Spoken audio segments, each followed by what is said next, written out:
ఈ యొక్క సాయంకాల సమయమందు ప్రతి శుక్రవారము నాయన ఇదిగొండ ప్రాంత ప్రజలను శిలువ ధ్యాన ఉపవాస కూడికను కలుసుకొని నాయన నీ వాక్యమును గూర్చి సంభాషించి వారి యొక్క వ్యక్తిగత అనుభవాల కొరకు ప్రార్థిస్తూ వారి యొక్క కుటుంబ క్షేమం కొరకు పరిచర్య విస్తరణ కొరకు మేమందరం ఇలా ప్రతి శుక్రవారం కలుసుకోవడానికి ఇచ్చిన ఈ స్వస్థత సేవలను బట్టి కూడా వందనాలు చెల్లిస్తున్నాం. అల్పులమైన మమ్మల్ని దీవించండి. ప్రస్తుతము లోకమంతా సిలువను గూర్చిన ప్రభు నాయన ధ్యానము జరుగుతుండగా శ్రమకాల మండల ఉపదేశముల 9వ రోజు యొక్క దీవెన ఆశీర్వాదం బిడ్డలకు దయచేయండి. వాక్యం మా మధ్య సంచరించే యేసునాథుని యొక్క పేరిట ఈ సన్నిధానమందు మా మధ్య మీరు ఉపదేశకులుగా నా పక్షమున ప్రభు నన్ను సిలువ చాటును మరుగుపరిచి నా నోటును బోరగా వాడుకొని మీరే మహిమ పొందమని యేసు పరిశుద్ధ నామమున వేడుకొంచున్నాము పరమ తండ్రి.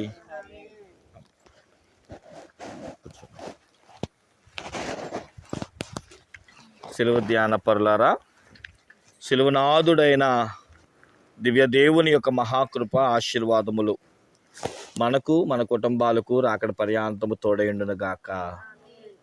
దేవుని వాక్యాన్ని కొద్ది నిమిషాలు ధ్యానం చేసుకుందాం. ఆదికాండము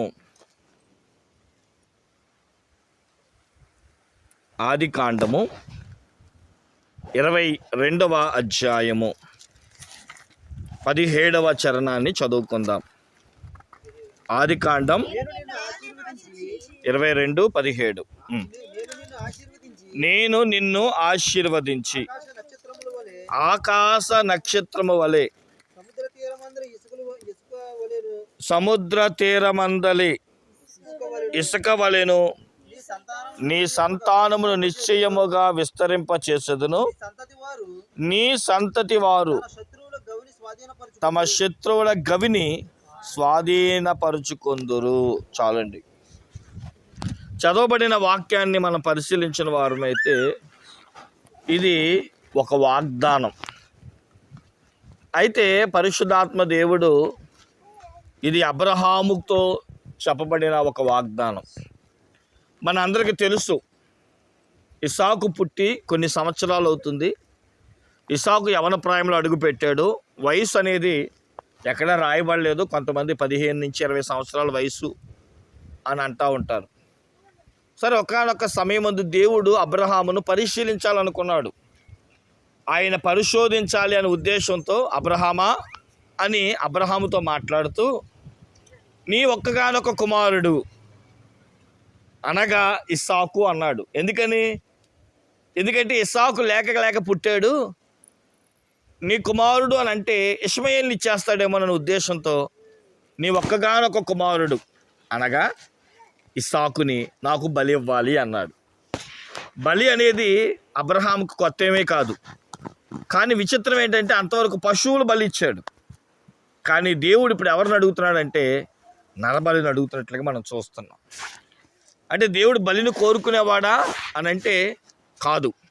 దేవుడు పరిశోధించాలి అన్న ఉద్దేశంతో అడుగుతున్నప్పుడు పలానా కొండ మీదకి నీ కుమారుడైన ఇస్సాకుని అనగా మొరియా పర్వతం మీదకి నీ కుమారుడైన ఇస్సాకుని తీసుకొచ్చి బలివ్వు అంటే తెల్లవారుజాము లెగిసి కట్టెలన్నీ కూడా పేర్చి లేదా కట్టెలన్నీ కొట్టి దాసులను సిద్ధపరిచి ప్రయాణం సాగించాడు. కొంతమంది భక్తులు ఏమంటున్నారంటే 2 రోజుల ప్రయాణం తర్వాత వాళ్ళు వెళ్ళవలసిన కొండ వచ్చింది.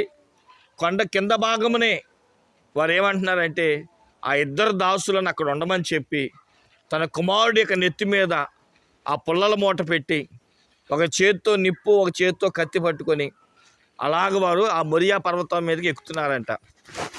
ఎప్పుడు బలి పశువు ఉండేది, ఈరోజు లేదేంటా అని ఆలోచన చేత కుమారుడిని ఇస్సాకు అడుగుతాడు, తండ్రి కట్టెలు ఉన్నాయి, నిప్పు ఉంది, అన్నీ ఉన్నాయి, కానీ గొర్రెపిల్ల ఎక్కడా అంటే యెహోవా ఈరే దేవుడే చూసుకుంటాడని 2 సార్లు అడిగిన ప్రశ్నలకు జవాబిస్తాడు.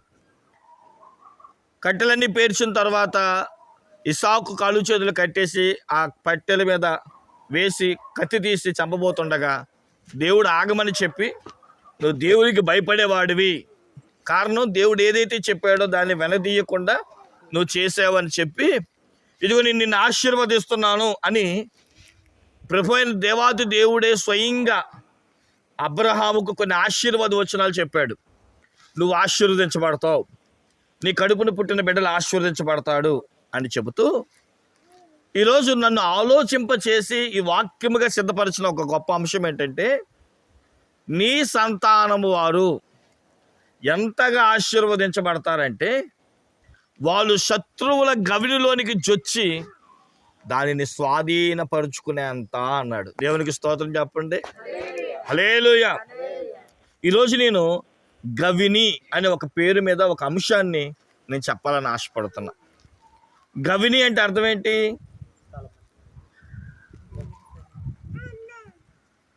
ద్వారము అని అర్థం. మనం మీకు బాగా చెప్పాలంటే, మన ఇంట్లోనికి రావడానికి ఏదైతే ద్వారం ఉంటుందో, పూర్వదినాలు గవిని ఎక్కడుండేదంటే, ఇది ఈదులగుంట అనుకోండి, ఈదులగుంట చుట్టూ ఇది ఒక రాజ్యం కాబట్టి ఈ ఊర్లో ఉన్న ఇళ్ళన్నిటికీ ఒకే ఒక ప్రక్రియ ఉంటుంది. ఆ రాజ్యానికి అదే ప్రాకారము, దాన్నే కోట అని పిలిచేవారు. ఆ కోటలు అక్కడున్న ఇల్లు జనము అక్కడ ఒక కోట ఉండేది రాజుగారికి. కాబట్టి ఆ కోటని, ఆ జనాన్ని కాపాడడానికి ఆ ఊరు ఎంతైతే ఉందో అంతగా కూడా వాళ్ళు ఏం కట్టేసుకునే వాళ్ళంటే కోటలను, గోడలను, ప్రహరీ గోడలను, ప్రాకారములను కట్టుకునేవారు. అయితే వెళ్ళడానికి రావడానికి కొన్ని ద్వారాలు పెట్టుకునేవారు. యెరూషలేము చుట్టూ వెళ్ళి రావడానికి 12 ద్వారాలు పెట్టుకున్నారు. 4 దిక్కులు, ఒక్కొక్క దిక్కుకి 3 ద్వారాలు చొప్పున 12 ద్వారాలు పెట్టుకున్నారు. యెరూషలేం పెద్దది కాబట్టి. అంతెందుకు, the great wall of China కూడా చూడండి, మీరు ఒకవేళ గూగుల్లో వెతకండి. చైనా కూడా ఏం చేసిందంటే ఒక పెద్ద గోడ కట్టేసుకుంది. ఆ గోడకి ఏమంటే సరిహద్దులు ఎక్కడైతే ఉంటాయో అక్కడ చిన్న చిన్న గేట్లు పెట్టి, అక్కడ వాచ్మెన్లు పెట్టి, ఏమండి ఆ ఊర్లోనికి ఎవరు రావాలో ఎవరు రాకూడదో కొంతమంది సైనికుల్ని ఏర్పాటు చేసి, ఎందుకని అని అంటే, ఒక దేశానికి శత్రువులు రాకూడదు అనుకున్నప్పుడు ఏం చేస్తారంటే ఆ ద్వారాల దగ్గర, గవిని దగ్గర కొంతమంది మనుషులు పెడతారు. నేను ఈ మధ్యకాలంలో ఒక సంఘటన విన్నాను. శత్రువులంట ఆ ఊర్లోనికి ప్రవేశించడానికి ఆ ద్వారపాలికుడు ఆ గవిని దగ్గర ఉన్న వాడిని టార్గెట్ చేస్తారంట. వాడికి డబ్బునో మరి ఇంకోదో వాడికి ఏదైతే కావాలో వాటిని ఎరేసి, ఏమండి ఆ ఊర్లోనికి, ఆ శత్రువుల ఆ గవినిలోనికి వెళ్ళడానికి ఆ వాచ్మెన్ సరిపోతాడు. నేను ఎందుకు ఈ మాటలు చెప్తున్నానంటే, సాతానుడు మన ఇంటిలో ప్రవేశించడానికి మనలో ఉన్న బలహీనతలు ఏంటా అని చూస్తున్నట్లు, శత్రువులు కూడా ఏమండి మన గ్రామాల్లోనికి, ఏంటి మన ఇంట్లోకి వస్తే మన కుటుంబమే పాడవుతుంది. అదే మన ఊర్లోకి వస్తే ఎన్ని కుటుంబాలు పాడవుతాయి. కానీ దేవుడు ఈరోజు మాటిస్తున్నాడు, శత్రువులంట ఏమంటే కొన్ని ప్రాంతాలను స్వాధీనపరిచేసుకున్నారంట. ఇది మాది, మేము జయించాం, మేము దీన్ని స్వాధీనపరుచుకున్నాం అని అనుకుంటున్నారంట. అప్పుడు అబ్రహాంతో దేవుడు వాగ్దానం చేస్తా అంటున్నాడు, అబ్బాయి నీ శత్రువుల యొక్క గవిని నీవు స్వాధీనపరుచుకుందువుగాక అంటున్నాడు. ఆయన చెప్పినట్లుగానే మోషే కాలంలో ఏమంటే దేవుడు కానా అనే ప్రాంతానికి తీసుకొని వెళ్ళడానికి 7 రకాలైన శత్రువులు వారి రాజ్యాన్ని, వారి ప్రాంతాన్ని కబ్జా చేశారు. మీకు బాగా చెప్పాలంటే, ఇది పాలు తేలు ప్రవహించే దేశం అండి. ఇక్కడ చెట్లు, పొట్లు, కొండలు, వాగులు, నీళ్ళు అన్నీ ఉన్నాయి. ఎవరు వంటలా ఏం చేస్తారు? బాగా రేటు వస్తే కబ్జా బోర్డు పెట్టేసుకుంటారు. ఇక ఇది మాదే. ఎందుకని? ఎవరు రావట్లేదు, నెల చూశారు, దీన్ని ఎవడు పట్టించుకునే నాదులు లేడు, అన్ని వసతులు ఉన్నాయి, రూపాయి అమ్ముకుంటే రేటు వస్తుంది. ఏం చేస్తారు ఈరోజు నాయకులు అన్నవారు, పెద్ద పెద్ద ఏమంటే బడా వాళ్ళు ఏం చేస్తారంటే కబ్జా చేస్తారు. ఇంకొంతమంది ఏంటంటే చూసి అరే ఇది ఎవరు రావట్లేదు కానీ ఇక ఆక్రమించండి రా, పొలాల పాతేంటి రా, కర్రల పాతేంటి. నిజంగా ఈరోజు ఇంత ప్రాంతంలో ఎంతమంది వచ్చారంటే, చాలామందిని అడిగితే, మీ పూర్వీకులు అడిగితే చెప్తారు, కొన్నోళ్ళు తక్కువ, ఆక్రమించుకున్న వాళ్ళు ఎక్కువ. ఆ రోజులు ఎప్పుడో దొరికింది కదా అని పొలాలు పెట్టేసుకున్నారు, అంటే సరిహద్దులు పెట్టుకున్నారు. ఈరోజు అవి సొంతం అయిపోయినాయి. మనకు తెలివితేటలు లేక మనం పెట్టుకోలేదు కాబట్టి మనం కొనుక్కొని పట్టా తెచ్చుకుంటున్నాం. ఏదేమైనప్పటికీ ఈరోజు ఒక అంశం మీ ముందు పెడుతున్నాను. అదేంటో తెలుసా? దేవుడు ముందే ఆలోచించి వాగ్దానం ఇచ్చారు. ఇశ్రాయేలీల ప్రజలు కానాను నుండి ఐగుప్తికి వెళ్ళిపోతారు. ఐగుప్తి ప్రాంతంలో నుంచి 430 సంవత్సరాల తర్వాత తిరిగి వచ్చేటప్పటికి 7 శత్రు సైనికులు లేదా 7 బలాఢ్యులు వంటి వారు 7 రాజ్యాలుగా ఏమండి ఇందులో ఆక్రమించుకుంటారు. నేను మాటిస్తున్నాను, మళ్ళీ నీ దేశాన్ని నీకు తిరిగి ఇప్పించేటట్లు నీ శత్రువుల గవిని నీవు స్వాధీనపరుచుకుందువుగాక. బైబిల్ గ్రంథంలో ప్రియమైన దేవుని బిడ్డలారా, ఒక్కొక్క గవిని దగ్గర మీకు బాగా అర్థం అవ్వాలంటే మీ ఇంటి గుమ్మం దగ్గర ఆల్రెడీ ఆక్రమించినవి కొన్ని ఉన్నాయి. నా దేవుడు ఈరోజు మాటిస్తున్నాడు, ఒక వాగ్దానమే ఇస్తున్నాడు. అదేంటో తెలుసా? ఏదైతే నీ గుమ్మం దగ్గర కాసుకొని కూర్చి ఇది నాది, నా సొంతం అనుకుంటుందో దానిని తరిమి కొట్టి దేవుడు మళ్ళీ మీ ఇంటిని, దేవుడు మళ్ళీ మీ గవిని మీకు స్వాధీనపరిచి మిమ్మల్ని దీవించునుగాక. బైబిల్ గ్రంథంలో ఒక 7 రకాలైన గవినులు ఉన్నాయి. త్వరగా ధ్యానం చేసుకుందాం. చదవండి ఆదికాండము 19వ అధ్యాయం మొదటి 2 వచనాలు. ఆ సాయంకాలమందు ఆ ఇద్దరు దేవదూతలు సొదొమ చేరినప్పటికీ లోతు సొదొమ గవిని యొద్ద కూర్చుండి ఉండెను. చాలండి, మీరు ఇంటికి వెళ్ళాక ఆ చరిత్ర అంతా చదువుకోండి, మీకు అర్థమయ్యేటట్లు చెప్తాను. దేవుడు అబ్రహాం ఇంటికి వచ్చాడు. అబ్రహాం ఎండవేళ సింధూర వృక్షం దగ్గర కూర్చొని చాలా మదన పడుతున్నాడు, ఇంతకంటే ఎక్కువ ఎండ. అయితే దేవుడే ముగ్గురుగా వచ్చి ఆతిథ్యం పొందిన తర్వాత శారమ్మ ఎక్కడా అంటే ఆవిడ తలుపు చాటును కూర్చొని ఉండడం, ఇదిగో వచ్చే సంవత్సరం నీకు బిడ్డను పుట్టబోతున్నాడు అన్నప్పుడు నవ్వడం, ఎందుకు నవ్వుతున్నావు అని చెప్పడం, ఇవన్నీ చరిత్ర మనందరికీ తెలిసినవే. అయితే దేవుడు అన్నాడు లోతును చూసి, లోతు యొక్క సొదొమ గొమొర్రాను గూర్చి అబ్రహాముతో దేవుడు మాట్లాడుతూ, అబ్బాయి ఈరోజు సాయంత్రం నేను లోతు ఇంటికి వెళ్తున్నాను, కానీ ఆ ఊరు పాపం చేసింది, పాపమే నా దగ్గరికి వచ్చి పశ్చాత్తాపడింది కనుక ఆ ఊరిని నాశనం చేయబోతున్నాను అంటే, ఆ ఊరిలో ఉన్న లోతును బట్టి, ఆ ఊరిని బట్టి అబ్రహాము దేవుడి దగ్గర ప్రార్థన చేస్తాడు. అయ్యా 50 నీతిమంతులు ఉంటే ఆ ఊరిని కాపాడయ్యా. దేవుడు అంటాడు 50 కాదబ్బాయి, 45 మంది ఉన్నా. అలా కాదు ప్రభా, సరే 40. అలా కాదు ప్రభా, సరే 30, 20, చివరికి ఆఖరికి అంటాడు 5 ఉన్నా సరే నేను కాపాడతాను. అయితే ఇప్పుడు మనం చదువుకున్న వాక్యంలో దేవుడంట సొదొమ గవిని దగ్గరికి 2 దేవదూతలు పంపించాడంట. ఈ గవిని దగ్గర ఈ సొదొమ గొమొర్రా పట్టణంలో ఎవరు కూర్చున్నాడని రాయబడిందంటే లోతు కూర్చున్నాడంట. అక్కడ మనం సొదొమ గొమొర్రా గురించి బాగా తెలుసుకున్నాం కాబట్టి మీకు అర్థమయ్యే భాషలో నేను చెప్పేస్తాను. సొదొమ గొమొర్రాలో ఏముంది?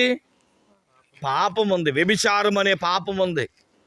ఏమంటే వివాహాలు చేసుకుంటూ, వ్యభిచారాలు చేసుకుంటూ భయంకరమైన నీచ కార్యాలు జరుగుతున్నాయంట. ఇంకొక మాటలో చెప్పక్కర్లేక, ఆ పాపాన్ని గురించి మనం గొప్పగా చెప్పక్కర్లేదు. ఒక మాటలో చెప్పాలంటే ఆ ఊర్లో పాపం ఉందంట. పాపాన్ని విడిచి లోతు రాలేకపోయారంట. అంతేనా? లోతు ఎందుకు రాలేకపోయాడు? మనం ఆదికాండం 13వ అధ్యాయం చూస్తేనండి, ఏమండి అబ్రహాము వెళ్ళిపోతున్నప్పుడు లోతు కూడా వచ్చేసాడు. దేవుడు లోతుతో అబ్రహాముతో పాటు లోతును కూడా దీవించాడు. ఎంతగా దీవించాడంటే ఏ ఊరు వెళ్తే ఆ ఊరు చాలతలేదంట వీళ్ళిద్దరికి.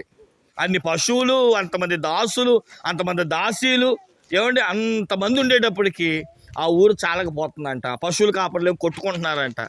అబ్రహాము లోతుని పిలిచి అంటాడు, అబ్బాయి ఇలాగైతే కుదరదు, కానీ నువ్వు కుడి వైపున వెళ్తే నేను ఎడం వైపు, లేదా నువ్వు వెనక్కి వెళ్తే నేను ముందుకి, ఏదో దారి చేసుకుందాం, నువ్వు నేను విడిపోదాం అంటే, అదేంటనయ్యా ఎన్ని కష్టం వచ్చినా నేను విడవనని చెప్పాల్సిన వాడు. మీరు ఆదికాండం 13వ అధ్యాయం చదువుకుంటే ప్రియమైన దేవుని బిడ్డలారా, 10వ వచనం కాడ్నుంచి ఏమండి ఎదురుగా కనబడుతున్న ఆ ఎడారిని చూసి అది ఏదెనులాగా యెహోవా తోటలాగా ఉందని చెప్పి, ఏమండి అన్నయ్యని కాదని చెప్పి, లేదా పినతండ్రిని కాదని చెప్పి లోతు అబ్రహాముని విడిచి సొదొమ గొమొర్రా పట్టణాన్ని ఎంచుకుంటాడు. లోతు కంటికి అది యెహోవా తోటలా కనబడింది, ఇంపుగా కనబడింది. కానీ పాపం కూడా కంటికి ఎలా కనబడుద్దంట? ఇంపుగానే, అందంగానే. మనం ఆదికాండం 3వ అధ్యాయం 6వ వచనం కానీ చదువుకుంటాం కదా. ఎప్పుడు ఎలా ఉందంట? ఎప్పుడు చూసిన అవ్వ సాతాను చెప్పాడు, లేదమ్మా ఆ పండును చూడనగానే కనులకు ఇంపుగాను, చూపునకు రమ్యంగాను, ఏమంటే తినబుద్ధి అయ్యేటట్టుగా అనిపించిందంట. ఒకప్పుడు అదే చూసిన ఆమె, అబ్బో ఇది పాపం, ఇది దేవుడు వద్దన్నాడు అని అనిపించేది. సాతాను చెప్పేటప్పటికి అందంగాను, రమ్యంగాను. చూసారా? మనం ఒక్కోసారి ఏమనుకుంటా, మన టీవీ చూడకూడదని. ఈ లోపు పిల్లొచ్చో లేదా మనవరొచ్చో మనవరాళ్ళు వచ్చో అత్త ఇది చూద్దురా లేదా అమ్మ ఇది చూద్దురా అని చెప్పి మనం పిలిచి టీవీ దగ్గర కూర్చోబెడితే ఏమంటే ఫస్ట్ బాగానే చూస్తాం, ఇక వాళ్ళ స్టోరీని పెడతా ఉంటే దాన్ని కూడా మనం ఏం చేస్తూ ఉంటాం, కంటిన్యూ చేస్తాం. ఇంకో మాట చెప్పాలంటే అక్కడి నుంచి లేవబుద్ధి అవదో ముందు. లోతు కూడా ఆ ఊరు వెళ్ళాడు కొత్తలో, ఆ ఊరు వెళ్ళడంతోనే ఆయనకంట పదవి ఇచ్చేశారంట. ఈ ఊరికి గ్రామ పెద్ద నువ్వే అనేటప్పటికి అసలే కొంతమందికి పదవుల కోసం వ్యామోహాలు ఎక్కువ కదా, ఇక ఆ కుర్చీ వదలతలేదంట. రాత్రైనా పగలైనా కుర్చీ వదలతలా.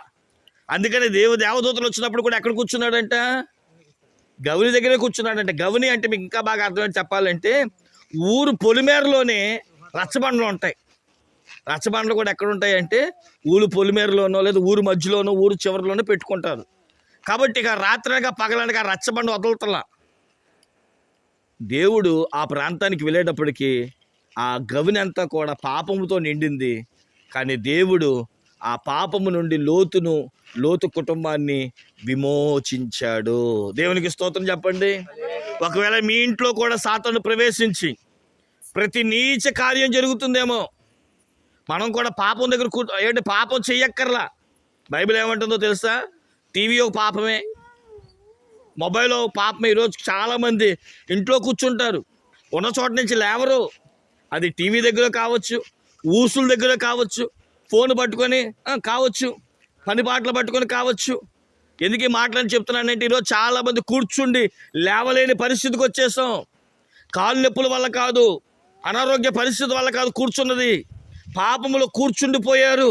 నా దేవుడు మాట ఇస్తున్నాడు, శత్రువు నీ ఇంటిని ఆక్రమించిందేమో, నీ గవిని ఆక్రమించిందేమో, బయటికి రాలేకపోతున్నావేమో. నా దేవుడు ఈరోజు నీకు ఒక వాగ్దానం ఇస్తున్నాడు. శత్రువు ఏదైతే నీ ప్రాంతాన్ని ఆక్రమించి నీ దవిని దగ్గర కూర్చుండిపోయిందో దాన్ని మళ్ళీ తిరిగి స్వాధీనపరుచుకునేటట్లు నా దేవుడు విమోచించునుగాక. ఆయన విమోచిస్తే నీ పాపాన్ని ఆయన తీసివేస్తాడు. ఎందులో పడిపోయావో, ఎందులో నలిగిపోతున్నావో, ఏ పాపం నీ ఇంటికి ఆశీర్వాదం తాకుండా పోతుందో నా దేవుడు వాటిని విడుదలిచ్చినట్లుగా నీ ప్రతి నీచ కార్యాలను, నీ గృహములో సంభవించే టీవీలు ఏమంటే సీరియళ్ళు, సినిమాలు ఏమంటే ప్రతి నీచమైన కార్యాలు ఏదైతే ఉండి కూర్చుండిపోయిందో నా యేసయ్య ఆ గవినిలో ప్రవేశించబోతుండగా మన దేవుడు గొప్ప విడుదలిచ్చునుగాక. కాబట్టి సొదొమ గొమొర్రా గవిని దగ్గర పాపం ఉంది. ఆ పాపమును ఉన్న ఆ గవినిలోనికి ప్రభు ప్రవేశించేటప్పటికి ఏమొచ్చేసిందండి, రక్షణ లేదా విమోచన వచ్చింది, విడుదల వచ్చింది. లోతు ఆ పట్టణాన్ని ఏమండి బయటికి లాక్కొచ్చాడు. లేకపోతే లోతు కూడా ఏమైపోయేవాడంటే వాళ్ళతో పాటు పాపంలో పడి అంటే నశించిపోయేవాడు. ఆ కందగాలి, అగ్ని కందగాలికి ఆ సొదొమ గొమొర్రా కాలిపోయింది, కానీ సోయారు అనే ఊరికి వెళ్ళి అతడు కాపాడబడినట్లుగా మనం చూస్తున్నాం. కాబట్టి ప్రేమైన దేవుని బిడ్డలారా, సొదొమ గొమొర్రా పాపపు యొక్క గవిని దేవుడు వెళ్ళి విడిపించినట్లుగా మనం చూస్తున్నాం. ఇక రెండో గవిని దగ్గరికి వద్దాం రండి ప్రేమైన దేవుని బిడ్డలారా. త్వరగా దేవుని వాక్యాన్ని ముందుకెళ్ళిపోదాం. లూకా సువార్త 7వ అధ్యాయం 11-12 వచనాలు. మీరు అంత స్పీడ్గా చదివితే నేను అంత స్పీడ్గా చెప్తా. 7:11.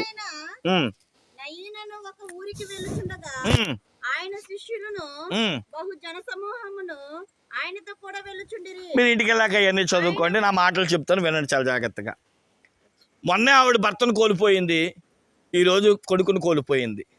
ఆవిడ ఏడుపు అంతంతా ఎవడు ఆపలేకపోతున్నాడు. ఆ నాయీను అనే పట్టణంలో ఆ విధవరాలు కొడుకే అంతా అనుకొని బతుకుతున్న సమయాన్న మరి ఏ పని చేశాడో ఏమైందో తెలియదు, కానీ కొడుకు చచ్చిపోయాడు. ఇక ఆ శవాన్ని తీసుకొని ఆ గవిని బయటికి తీసుకొచ్చి కాలుద్దామని చెప్పి నాయీను గవిని దగ్గరికి ఓ పక్క శవం వస్తుందంట.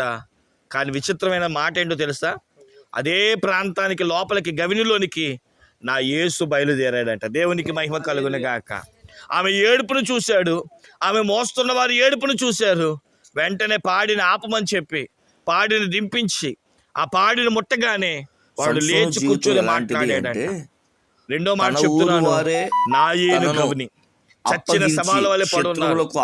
ఎఫెసీయులకు రాసిన పత్రిక 2వ అధ్యాయం 1వ వచనంలో మనం పాపముల చేతను అపరాధముల చేతను చచ్చిన వారమై ఉండగా క్రీస్తుతో కూడా మనం బ్రతికించబడినట్లుగా మన దేవుడు చచ్చిన బ్రతుకులను మన జీవితానికి ఒక నిత్య జీవాన్ని, ఒక రక్షణను దేవుడు ఇస్తున్నాడు. నిజంగా ప్రభువే కనుక ఎదురు రాకపోతే ఇలా ఒక భక్తుడైతే ఇలా అంటాడు, జీవము లేని శవం బయలుదేరుతుంటేనంట జీవం కలిగిన దేవుడు ఆ గవిని లోపలికి వచ్చాడంట.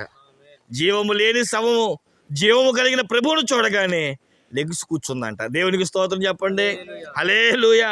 ఈ రోజు వరకు జీవ శవంలాగా భక్తి లేదు, ఆత్మీయత లేదు, సన్నిధి లేదు, సహవాసం లేదు, ఏమీ లేకుండా ఏమండి నేను భక్తి చేస్తున్నానబ్బా అన్నట్లుగా పడిన అనుభవాల్లో నువ్వు ఉంటే నా ప్రభువు నీలో ప్రవేశించబోతున్నాడు. నిత్య జీవానికి నన్ను వారసులు చేయడానికి ఒక రక్షణ సంకల్పాన్ని మీ పట్ల చేయబోతున్నాడు. దేవునికి స్తోత్రం చెప్పండి. పొట్టి జక్కయ్య జీవితంలో డబ్బు ఉంది, ఆస్తుంది, అన్నీ ఉన్నాయి, కానీ ఏం లేదంటే ఇంటికి రక్షణ లేదు. యేసే ప్రవేశించాడు, బ్రతుకును మార్చి పడేశాడు. చరిత్రలో చాలామంది గృహాల్లో ఏమండి వెలుగు లేదు, అనుభవాలు లేవు, రక్షణ లేదు, నవ్వు లేదు. యేసు ఈరోజు ప్రవేశించబోతున్నాడు. నీ గవినిలో చచ్చిన అనుభవాలు నిత్య జీవము కలిగి జీవాన్ని పోసుకొని రక్షణ అనుభవంలోనికి ప్రవేశించునుగాక. నాయని గవిలో చనిపోయిన అనుభవం ఉంది. ఆ గవిలో ప్రవేశించిన యేసయ్య నిత్య జీవానికి వారసుడి చేయడానికి తన రక్షణ సంకల్పాన్ని సిద్ధపరిచాడు. ఆ కుమారుడు నిత్య జీవానికి ప్రవేశించాడు. దేవునికి మహిమ కలుగునుగాక. నేను త్వరగా చెప్పుకుంటూ వెళ్ళిపోతున్నాను, మీరు గమనించండి.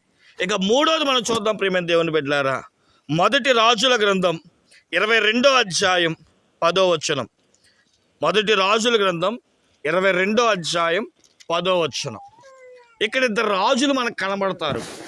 ఒక ఆయనేమో యోధారాజు, ఇతని పేరు యెహోషువాపాతు. మరొక ఆయన పేరు ఇజ్రాయేలు రాజు, ఈయన పేరు ఆహాబు. వీళ్ళిద్దరూ కూడా షోమ్రోను అనే పట్టణపు గవిని దగ్గర మాట్లాడుకుంటున్నారు. ఇప్పుడు నా మాటలు వినండి, మీకు అర్థమైంది. మీరు ఇంటికి వెళ్ళాక ఈ రెఫరెన్స్లు అన్నీ చదువుకోండి. నేను రెఫరెన్స్ ఇచ్చాను కదా, మీరు ఇంటికి వెళ్ళాక చదువుకోండి. ఇక్కడ మూడో గవిని పేరు షోమ్రోను గవిని. చెప్పండి, ఏ గవిని అంట? మీరు ఇప్పుడు చదివినా మీకు అర్థం కాదు, నా వైపు చూడండి, నేను చెప్తాను, మీకు అర్థమైద్ది. ఏమండి, ఆహాబు అనేవాడు ఒక ఆమెను పెళ్లి చేసుకున్నాడు. చేసుకోక ఏమండి ఆత్మీయులు చేసుకుంటే బాగుంటుంది. మేకప్ మొట్టమొదటిగా భూమి మీదకి మేకప్ దింపిన ఆవిడ పేరు చెప్తారా ఎవరైనా? యెజబెలు. చెప్పండి, ఎవరు? గుర్తుపెట్టుకోవాలి ఇలాంటివన్నీ. మొట్టమొదటి మేకప్ దింపింది ఎవరయ్యా అంటే యెజబెలు అనమాట. రంగులు పూసుకునేది మొహానికి. గమనించండి ప్రియమైన దేవుని బిడ్డలారా, ఈమె రాణి, ఇశ్రాయేలీయుల యొక్క దేశానికి రాణి, ఆహాబు భర్త. ఏమండి, ఇలాంటి ఈ భార్య భర్తలు కావాలి అని చెప్పి నాబోతు అనే ఒక ఆయన్ని చంపించి పొలం లాక్కుంటారు. నాబాలు ఓకే, నాబాల్ అన్న ఆయన యొక్క పొలాన్ని లాక్కుంటారు. దేవుడు వారి మీదకి సిరియా అనే రాజును పంపిస్తాడు యుద్ధానికి. ఇప్పుడు ఇశ్రాయేలీల యొక్క రాజుకి యోధా అనే రాజు యెహోషువపాతు ఫ్రెండ్షిప్ ఏర్పడింది. అసలు మన ఫ్రెండ్షిప్ ఎవరితో ఉండాలి? భక్తులతో, ఆత్మీయులతో ఉండాలి. ఈయన అన్యుడితో ఫ్రెండ్షిప్ చేశాడు. ఇప్పుడు ఆ రాజు అంటాడు కదా, అరే నాకు మీదకి శత్రురాజు వచ్చాడు, నువ్వు కూడా వస్తే నాకు సపోర్ట్ ఉంటుందిరా అని అంటే, పదా. అయితే యోధా వారికి ఒక అలవాటు ఉంది. అదేంటంటే ఎక్కడికి వెళ్ళినా దేవుడిని అడగాలి, అయ్యా నన్ను వెళ్ళమంటావా అని విచారణ చేసే అలవాటు ఎవరికి ఉంది? అప్పుడు వెంటనే అడుగుతాడు, స్నేహితుడా, ఇక్కడ ఎవరైనా యెహోవా పేరట విచారణ చేసే వాళ్ళు ఉన్నారా అంటే, వినండి చాలా జాగ్రత్తగా, యెహోవా పేరట లేరు కానీ ఓ 400 మంది ప్రవచనాలు చెప్పేవాళ్ళు ఉన్నారని చెప్పి ఎంతమందిని తీసుకొస్తాడు? 400 మందిని తీసుకొచ్చి ఆ రాజు ముందు నిలబెడితే ఈయన ఏమంటాడు తెలుసా? మరి వెళ్ళమంటారా అంటే, వెళ్ళండి, మీకు జయము అని అంటాడు. అప్పుడు యెహోషువపాతు, నాకు ఎవరు కావాలో తెలుసా? యెహోవా పేరట చెప్పగలిగేవాడే కావాలి, కానీ 400 మంది ఉంటే నాకు ఎందుకండి? ఒక ఆయన ఉన్నాడు కానండి, ఎప్పుడు నేను ఏది అడిగినా నువ్వు తప్పు చేసావు అని పద్దాక ఖండిస్తాడండి. అందుకని ఆయన ఎప్పుడు పిలవను. నిజమే కదా, కొంచెం గట్టిగా వాక్యం గట్టిగా చెప్పేవాళ్ళని మనం పిలవం.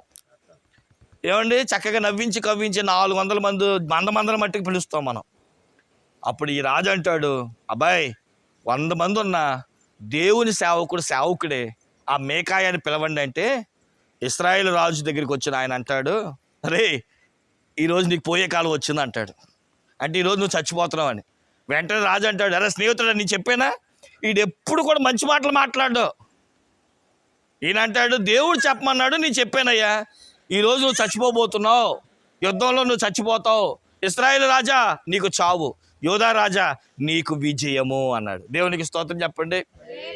వెంటనేనండి ఆ రాజుకి ఇష్టం లేక వెంటనే లంపకాయ మీద ఒకటి వేసి వీడిని జైల్లో పెట్టండి, నేను వచ్చేదాకా వీడిని జైల్లో పెట్టండి అంటే ఆయన అంటాడు, నువ్వు తిరుగు రావు, చచ్చిపోతావు.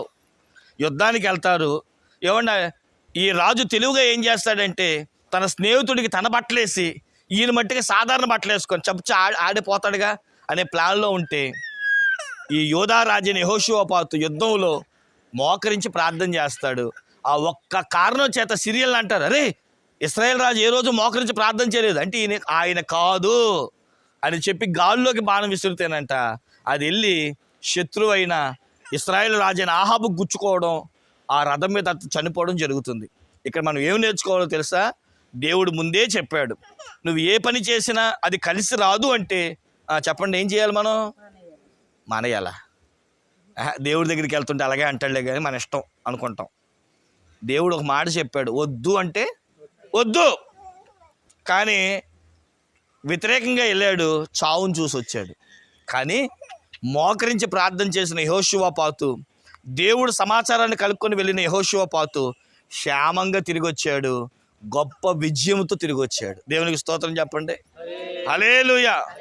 మనం ఎవరిని ఎంట పెట్టుకొని వెళ్తున్నాం? దేవుని తోడునా, మనిషిని మంది బలాన్నా? కొంతమంది దేవుడితో పని లేదు, ఒక 100 మంది జనం ఉంటే చాలు అనుకుంటాం. ప్రేమ దేవుని బిడ్డలారా, దేవుడు లేకుండా ఎంతమంది ఉన్నా చెప్పండి సున్నా. షోమ్రోను పట్టణంలో జరిగింది ఇదే. ఆ షోమ్రోను గవిని దగ్గర జరిగిన అనుభవం ఏంటయ్యా అంటే వెళ్ళిన యెహోషువపాతు దేవుడిని అడిగి వెళ్ళాడు. ఒక్కడిని అడిగాడు, ఒక్కడు చాలు దేవుడి పేరట ఉన్నవాడు. 400 మంది అక్కర్లా. పనికి మాలిన వాళ్ళు, అబద్ధం చెప్పేవాళ్ళు మనకెందుకు? దేవుడు చెప్పిన సత్యమైన మాట ఒక్కడు చెప్పినా చాలని ఎదురు చూసిన యెహోషువపాతు యుద్ధంలో గెలిచొచ్చాడు. వినని ఆహాబు మరణించాడు. ప్రేమ దేవుని బిడ్డలారా, ఇక్కడ నేను ఒకటే చెప్తాను, షోమ్రోని గవిని దగ్గర ఏముందో తెలుసా? గొప్ప విజయం ఉంది, గొప్ప విజయం ఉంది. అంతవరకు కూడా దేవుడు లేడు, విజయం లేదు. కానీ ఎప్పుడైతే దేవుడు సన్నిధిని సహవాసాన్ని అడిగి వెళ్ళిన యెహోషువపాతు గొప్ప విజయంతో వచ్చినట్లు, ఎప్పుడు ఇంట్లో నుంచి బయలుదేరినా ఉసూరుమంటూ తిరిగి వస్తున్నావేమో. కొన్ని ఇంట్లోకి వెళ్తానండి, ఒకటే పాఠం. ఏంటా పాఠం మీరు చెప్పండి? లేదు లేదు లేదు. కొంతమందికి ఇది పాఠం అయిపోద్ది అనుకుంటా. ఏమండి ఆ పాస్టర్ గారు, వ్యాపారం లేదు, బిడ్డల చదువులు లేదు, ఇంకేం లేవమ్మా, ఇక ఇదే మా వాళ్ళు ఒకడు ఉండేవారు, పేరు వద్దులేండి, గబుక్కులు లేనిపోయింది. ఆవిడ ఎప్పుడు వెళ్ళినా సరే ఏమైనా ఉంటే మేము అడుగుతాం అనుకుంటారో మరి ఏమో.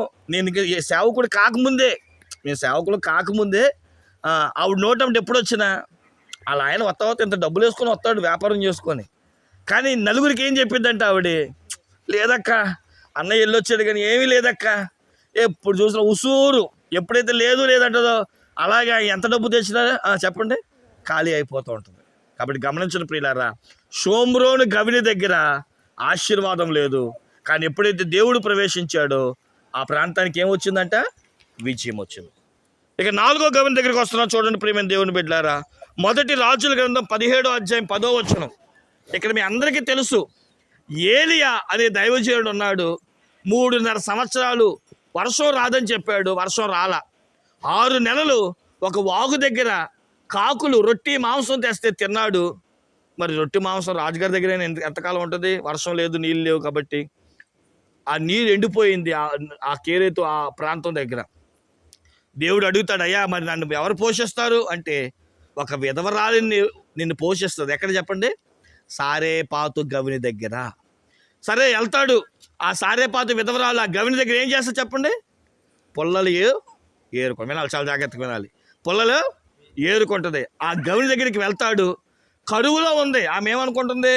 నా దగ్గర పట్టెడు పిండి ఉంది, కొంచెం నూనె ఉంది, ఆ పిండితో 4 అప్పాలు చేసుకొని తిని నాకోటి నా మనవడు చచ్చిపోదాం అనుకుంటుంది. దైవజనుడు ఆ గవిలో ప్రవేశించేటప్పటికి కరువు ఏమైపోయిందంట? పోయింది. కాబట్టి సారేపాతు గవినిలో కరువు ఆశీర్వాదకరంగా మారింది. ఇప్పటికి ఎన్ని చెప్పాను? 4. మొదటిది ఏంటి? మర్చిపోయారా? సొదొమ గవిని పాపము నుండి విడుదల వచ్చింది. రెండవది నాయీను గవిని మరణము నుండి జీవంలోనికి వచ్చింది. ఆ మూడో గవిని షోమ్రోను గవిని ఏమండి ఓటము నుండి విజయానికి వచ్చింది. నాలుగోది సారాపాతు గవిని కరువు నుండి ఆశీర్వాదంలోనికి వచ్చింది. ఇంకా త్వరగా చెప్పేస్తాను. ఐదోది మనం చూసిన వారమైతే 2 సమూయేలు గ్రంథం 23వ అధ్యాయం 15వ వచనం. 2 సమూయేలు గ్రంథం 23వ అధ్యాయం 15వ వచనం. ఇక్కడ దావీదు కనబడతాడు. నాకు తెచ్చి ఇచ్చిన ఎడల ఎంతో సంతోషించదనని అధికారితో పలుకగా ఆ ముగ్గురు బలాఢ్యులు ఫిలిష్తీయుల తండ్రి కావలి వారిని ఓడించి నేను చెప్తాను. బెత్లెహేము అనే గవిని అనే ప్రాంతం ఉంది. బెత్లెహేం అంటే రొట్టె నీళ్ళు. కానీ ఆ ఫిలిష్తీయులు అన్నవారు ఆ గవిని ఆక్రమించేసుకున్నారు. దావీదు అంటాడు కదా, నేను వెళ్ళి యుద్ధం ఇప్పుడు నేను చేయలేను, కానీ ఎవరితోనైనా చేయించాలంటే ఓ పని చేయాలి. ఆయన చేతి కింద ముగ్గురు బలాఢ్యులు ఉంటారు. ఆ బలాఢ్యులు పిలిచి, మీలో ఎవరైనా బెత్లెహేములో ఉన్న నీళ్లు తీసుకురావాలంటాడు. నీళ్లు తీసుకురావాలంటే ఎవరుంటారు అక్కడ? శత్రువులు ఉన్నారు. అంటే అర్థం ఏంటి? ఇండైరెక్ట్గా చెప్తున్నాడు వాళ్ళని చంపాలి అని. వెంటనే ఒక ఆయన వెళ్ళడం, ఆ గవిని దగ్గర చంపేయడం, ఆ నీళ్ళు అనేది తీసుకొస్తాడు. ఇక్కడ మనం ఏమి నేర్చుకోవాలంటే, దావీదు జీవితంలో ఫిలిష్తీయులు బట్టి ఎప్పుడూ సమాధానం లేదు. అందుకని దావీదు తెలివిగా ఆ నీళ్లు కావాలని అడిగాడు. వెళ్ళిన ఈ బలాఢ్యులు ఏం చేశారంటే వాళ్ళని చంపేశారు. అంటే సమాధానము. ఒకప్పుడు ఆ ప్రాంతానికి వెళ్ళడానికి ఏమంటే సమాధానం లేదు, గొడవలు, యుద్ధాలు. కానీ వాళ్ళందరినీ చంపేసేటప్పటికి ఏమొచ్చింది? సమాధానం వచ్చింది. అంటే బెత్లెహేము గవిలో ఇప్పుడు ఏముంది? ఇప్పుడు సమాధానం లేని చోట సమాధానం వచ్చింది. సాతానుడు ఆక్రమించుకున్నాడు. ఇంట్లో లేదు సమాధానం, ఒంట్లో లేదు సమాధానం. కానీ ఎప్పుడైతే ఏమండి ఈ బలాఢ్యులు వెళ్ళారో, ఆ గవినిలోని ప్రవేశించారో, ఏమొచ్చేసింది? సమాధానం వచ్చేసింది. ఇక త్వరగా చెప్పేస్తాను. 6వ గవిని హెబ్రీయులకు రాసిన పత్రిక 13వ అధ్యాయం 12వ వచనం. 12వ వచనం. యేసు కూడా తన స్వరక్తము చేత ప్రజలను పరిశుద్ధపరచుటకై గవిని వెలుపట శ్రమపడి. ఇప్పటి వరకు మనం చరిత్ర చెప్పుకున్నాం. ఇంకొక 2 విషయాలు మట్టిగా ప్రస్తుతాన్ని గురించి మాట్లాడబోతున్నాం. 6వ గవిని పేరు వెలుపల గవిని. యెరూషలేము బయట ఉన్న గవినిలో ఎవరిని చంపేవారంటే తప్పు చేసిన వారిని, పాపాత్ములను ఏమండి శిలువ మీద చంపేసేవారు. కానీ ఆ గవినిలో ఎవరు వచ్చారంట? యేసుక్రీస్తు ప్రభువారు. ఎందుకని అక్కడ రాయబడుతున్న చక్కటి మాట ఏంటో తెలుసా? మనందరి కొరకంట విడుదలనివ్వడానికి, విమోచననివ్వడానికి. హెబ్రీయులకు రాసిన పత్రిక 13:12.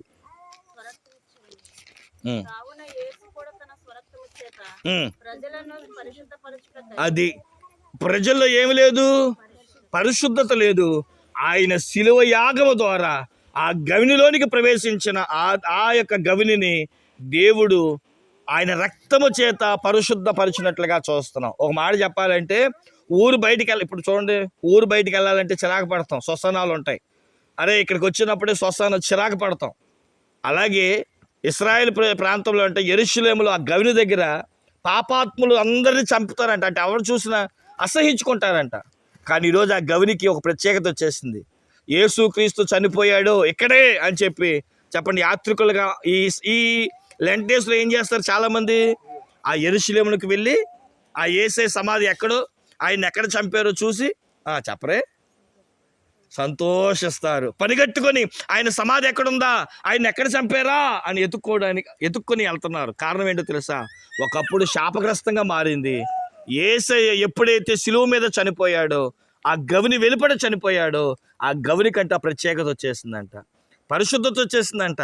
అందరూ ఆ గవిని చూసే గొప్ప ఏర్పాటు కేంద్రంగా మారిపోయిందంట. కాబట్టి మన జీవితంలో కూడా ప్రేమ దేవుని బిడ్డలారా, ఆ గవిని మనందరికీ గొప్ప పరిశుద్ధతనిచ్చునుగాక. ఇంకొక మాట, అది ప్రాముఖ్యమైనది. ఆదికాండం 28వ అధ్యాయం. ఈ 6 గవినులు ప్రస్తుతం జరిగినవి. ఈ 28వ అధ్యాయం 17వ వచనం. ఉమ్. భయపడి భయపడి ఈ స్థలము ఎంతో భయంకరము. ఈ స్థలము ఎంతో భయంకరము, దేవుని మందిరమే గాని ఇది దేవుని మందిరమే గాని కాదు. ఇంకొకటి కాదు. పరలోకపు గవిని ఇదే ఇది అనుకొనెను. పరలోకపు గవిని. దేవునికి మహిమ కలుగునగాక. ఇది దేవుని మందిరం. ఏమండి, మనందరికీ యాకోబు తెలుసు. నాన్నగారిని మోసం చేసి, అన్నయ్య దగ్గర నుంచి మోసం చేసి దీవెనలు పొందుకొని అన్నయ్య చంపేస్తాడని పారిపోతాడు. ఆ ప్రాంతానికి, అదంతా ఒక అడవి ప్రాంతం, అరణ్య ప్రాంతం, ఎవరు రాని ప్రాంతం. అలాంటి ప్రాంతానికి బేతేలు అని పేరు పెడతాడు. ఏమండి, బైబిల్ చెప్తున్న మాట, ఆయన బేతేలు అని పేరు పెట్టకముందు మరొక పేరు పెడతాడు. ఆ పేరు గురించి రాస్తూ పరిశుద్ధాత్మదేవుడు ఇలా మాట్లాడిస్తాడు. ఆ రాత్రి అంటే ఒక రాయిని తలగడగా చేసుకొని పడుకుంటాడు. ఒక దర్శనాన్ని చూస్తాడు. ఆకాశం నుంచి నిచ్చిన ఈ కొన ఆ కొన, ఎక్కేవారు ఎక్కుతున్నారు, దిగేవారు దిగుతున్నారు. ఆశ్చర్యపోతాడు, లెగుస్తాడు. ఇది దేవుని మందిరమే తప్ప మరొకటి కాదు. ఈ లోకం అంతా దీన్ని అరణ్య భూమిగా చేసేసింది, దేవుని మందిరానికి విలువ లేకుండా చేసింది. కానీ బైబిల్ ఈరోజు చెబుతున్న మాట అని తెలుసా? ఎవరైతే దేవుని మందిరానికి వచ్చి పరిశుద్ధంగా ప్రవర్తిస్తారో, ఎవరైతే దేవుని మందిరానికి వచ్చి దేవుణ్ణి చూస్తారో, వారందరూ కూడా ఏ గవినికి వెళ్తారంట? ఈ భూలోకం అనే మందిరానికి వచ్చేవాడు పరలోకం అనే గవినిలోనికి ఎక్కబోతున్నాడంట. దేవునికి స్తోత్రం చెప్పండి. కాబట్టి దేవుని మందిరపు అనే గవిని నిన్ను ఎక్కడికి చేరుస్తుందంటే పరలోకపు గవిని చేర్చబోతుంది. ఇప్పుడు సాతానుడు ఏం చేశాడంటే ఈ గవినిలోనికి రానివ్వకుండా మనల్ని స్వాధీనపరిచేసుకోవాలని, మన పాపంతో నింపి ఆదివారపు ఆరాధనలు, శుక్రవారపు కార్యక్రమాలు ఏ రోజు పెడితే ఆ రోజు రావాల్సిన విశ్వాసులను ఆపు చేసి, ఇది నాది, మీరు రావద్దని పనుల భారం చేత, వ్యాపార భారం చేత, పాపం భారం చేత ఈ గవిలోనికి రానివ్వట్లేదు.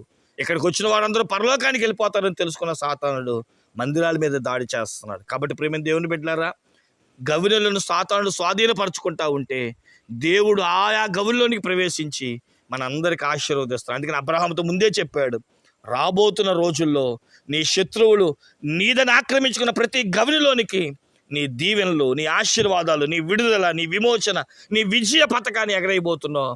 సాతాను స్వాధీనపరుచుకున్న ప్రతి గవినిని దేవుడు మనందరికీ అనుగ్రహించునుగాక. అందుకే నీకు నాకు ఇవ్వడానికి కలువరి శిలువలో మరణించి, యజ్ఞ పశువుగా మరణించి, కొరడా దెబ్బలతో ఆయన చనిపోయిన ఆ ప్రభు యందు మనము నోరార, ప్రభువా నా గవిని అనే ఇంటి దగ్గర కూడా సాతానుడు ఎలా ప్రవేశించిందో తెలియదు. పాపంలో ఉన్నానో, శాపంలో ఉన్నానో, ఓటమిలో ఉన్నానో, కన్నీళ్ళలో ఉన్నానో, నా గవిని వెలుపల ఉన్న సాతానుడిని నేను జయించాలి. ఒకసారి 127వ కీర్తన చదువుతారా? 127వ కీర్తన లాస్ట్ వచనం, 5వ వచనం కాబోలు, 5 చివరి వచనం అండి.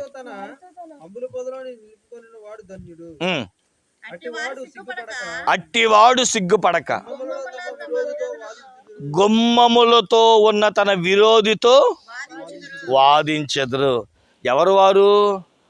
ఆ ఇంటిలో ఉన్న పుట్టిన పిల్లలంట గుమ్మములో ఉన్న సాతానుడితో యుద్ధం చేస్తాడంట. ఇంటిలో పుట్టిన వారు మనమే, సాతానుతో ఇంటిలో పోరాడవలసిన వారము. బయటోడు ఎవడొచ్చి నీ ఇంటిని మార్చడండి, నీ ఇంటికి దీవెనకరంగా మారడం. నువ్వు మోకాళ్ళ మీద పడి, తండ్రి నా ఇంటిలో నేనే ఒక కుమారుడిని, నేనే ఒక కుమార్తెని, నా ఇంట్లో ఉన్న సాతాను నేనే జయించాలనుకుంటే రండి తల వంచండి, ప్రార్థన చేసుకుందాం. ప్రభు